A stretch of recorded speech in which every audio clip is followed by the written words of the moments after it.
പെരുവായിൽ സാധുവാഴി എന്റെ സംസാരം കേൾക്കുന്ന എന്റെ കരളിന്റെ കഷ്ണങ്ങളായ ചെറുപ്പക്കാരെ, ഗൾഫിലുള്ള പ്രവാസി സുഹൃത്തുക്കളെ, ഭാര്യനെ ഉംറക്ക് കൊണ്ടുപോകുന്ന ഗൾഫ് പ്രവാസികളില്ലേ, സൗദി അറേബ്യയിലുള്ളവർ എന്റെ സംസാരം കേൾക്കുന്നുണ്ടെങ്കിൽ ഞാൻ പറയട്ടെ, അതാ സൗദി അറേബ്യയിൽ പോയിട്ട് ഭാര്യനെ നേരെ ഗൾഫിൽ കൊണ്ടുപോയി അതാ ഹജ്ജ് ചെയ്യിപ്പിക്കുന്ന ചെറുപ്പക്കാരില്ലേ, പ്രായപൂർത്തിയാകാത്ത ചെറിയ മക്കളെ കൊണ്ടുപോയി കഅബ തവാഫ് ചെയ്യിപ്പിക്കുന്ന ചെറുപ്പക്കാരില്ലേ, ചോദിക്കട്ടെടോ ചെറുപ്പക്കാരാ, അതാ പ്രായം ചെന്ന ഉപ്പയില്ലേ, പ്രായം ചെന്ന ഉമ്മയില്ലേ? ഞാനിപ്പോ ഈ അടുത്ത് ഒരാളോട് ചോദിച്ചു, അയാൾക്ക് വയസ്സ് ഏകദേശം 85 വയസ്സാണ്. എന്റെ കൽബ് പൊട്ടിപ്പോയി, വല്ലാത്ത സങ്കടമാണ്. പ്രവാസി സഹോദരന്മാരെ വളരെ ഗൗരവത്തിന് ഏറ്റെടുക്കേണ്ടതാണ്. ഞാൻ അദ്ദേഹത്തോട് ചോദിച്ചു, നിങ്ങളെ വയസ്സെത്രയാണ്? അദ്ദേഹം പറഞ്ഞു, എനിക്ക് 85 വയസ്സാണ്. നിങ്ങൾ ഹജ്ജിന് പോയിട്ടുണ്ടോ? ഇല്ല, ഞാൻ ഹജ്ജിന് പോയിട്ടില്ല. അത്ര മാത്രമല്ല അയാള് പറഞ്ഞത്, ഞാൻ ചോദിച്ചത് അത്രേയുള്ളൂ, നിങ്ങൾ ഹജ്ജിന് പോയിട്ടുണ്ടോ? ഇല്ലേ. നിങ്ങൾ ഉംറക്ക് പോയിട്ടുണ്ടോ? ഇല്ലേ. അദ്ദേഹം അതിന് മറുപടി നൽകിയെന്ന് മാത്രമല്ല, രണ്ടാമത്തൊരു കലാമ് തുടങ്ങുകയാണ്.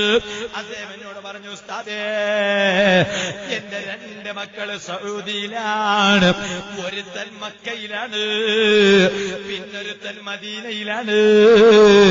പ്രവാസികളെ, മനസ്സിലൊന്ന് കുത്തിവെച്ചോ, മനസ്സൊന്ന് ഉണരട്ടെ.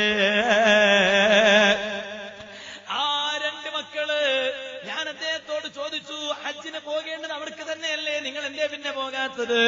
അദ്ദേഹം സങ്കടത്തോടെ പറയാണ്, ഉസ്താദേ, എന്ത് ചെയ്യാനാണ്, എന്റെ മക്കളെ ഞാൻ നന്നായി പോറ്റിയിട്ടുണ്ട്. പക്ഷേ ആ 2 മക്കളും അവരെ ഭാര്യമാരെ ഹജ്ജിനും ഉംറക്കും കൂട്ടിക്കൊണ്ടുപോയിട്ടുണ്ട്, അവരെ സ്വന്തം മക്കളെയും കൂട്ടിക്കൊണ്ടുപോയിട്ടുണ്ട്. അത് മാത്രമല്ല, ഇനിയാണ് വേദനാജനകമായ വാക്ക്. ആ പ്രായമുള്ള ഉപ്പ പറയുകയാണ്, ഉസ്താദ്, കേവലം ഭാര്യനെ മാത്രമല്ല, ആ ഭാര്യന്റെ ഉമ്മനെയും കൂട്ടിക്കൊണ്ടുപോയിട്ടുണ്ട്, ഭാര്യന്റെ ഉപ്പനെയും കൂട്ടിക്കൊണ്ടുപോയിട്ടുണ്ട്. പക്ഷേ എനിക്ക് 85 വയസ്സായി. എന്റെ ഭാര്യ ആ 2 മക്കളുടെ ഉമ്മാക്ക് 78 വയസ്സായി. ഞങ്ങളെ കൂട്ടിക്കൊണ്ടുപോകാൻ ഇന്നേ വരെ അവർക്ക് നേരം കിട്ടിയിട്ടില്ല. ഞാൻ ചോദിച്ചു, നിങ്ങളെ മക്കള് മക്കയിലും മദീനയിലും പോയിട്ട് എത്ര കൊല്ലമായി? പറഞ്ഞു, 15 വർഷമായി.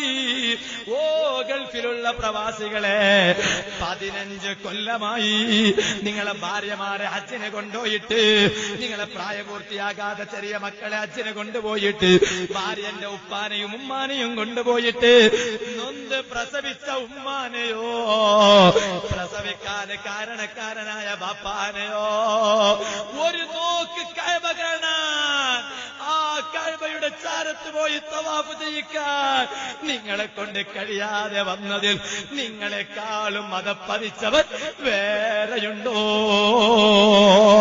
ഞാൻ എന്റെ സംസാരം അങ്ങ് ചുരുക്കുകയാണ്. ഓ ചെറുപ്പക്കാരെ, എത്ര ഔലിയാക്കന്മാരെടുത്തു പോയാലും, എത്ര തങ്ങന്മാരെടുത്തു പോയാലും, എത്ര ആലിമീങ്ങൾ അടുത്തയാളായാലും, ബാപ്പാനെയും ഉമ്മാനെയും ബഹുമാനിക്കത്തവൻ ഒരു വലിയനെ കൊണ്ട് രക്ഷപ്പെടാൻ സാധ്യമല്ല, ഒരു തങ്ങളെ കൊണ്ട് രക്ഷപ്പെടാൻ സാധ്യമല്ല, ഒരു മുസ്ലിയാരെ കൊണ്ട് രക്ഷപ്പെടാൻ സാധ്യമല്ല.